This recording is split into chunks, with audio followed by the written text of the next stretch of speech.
At the Habitat Enhancement and Restoration Unit, we focus primarily on the creation of artificial reefs and oyster reefs.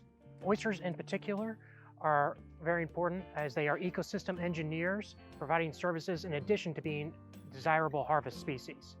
These include the stabilization of banks, improving water quality, and creating essential fish habitat for commercially and recreationally important fish species.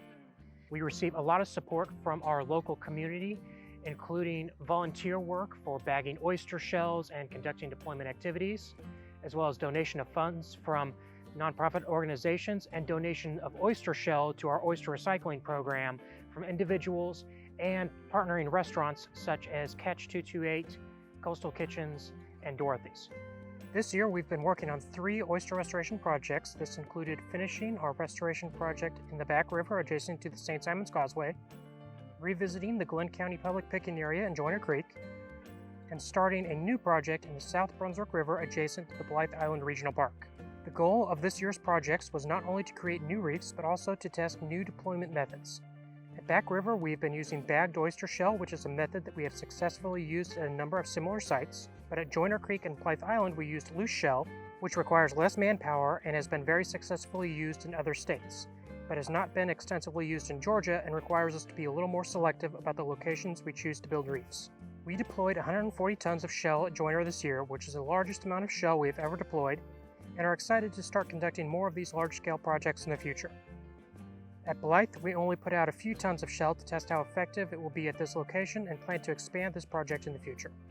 We will be monitoring these sites for several years after the completion of each project for a number of biological and physical metrics to ensure that the reefs are stable and self-sustaining. The first thing we survey for is the settlement of juvenile wild oysters called spat, which attach themselves to the shell we are deploying and is the first sign that the reef is starting to grow.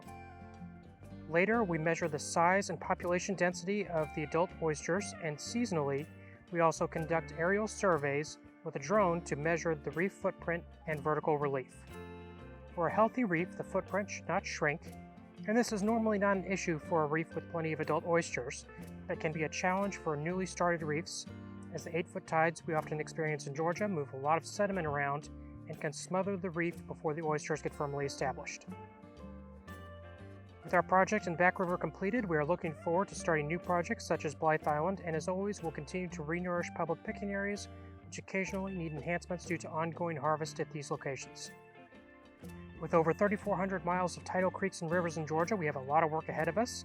If you want to help us out, support restaurants that partner with us for shell recycling, donate the shell from your own oyster roasts, and consider getting a marine habitat conservation license plate.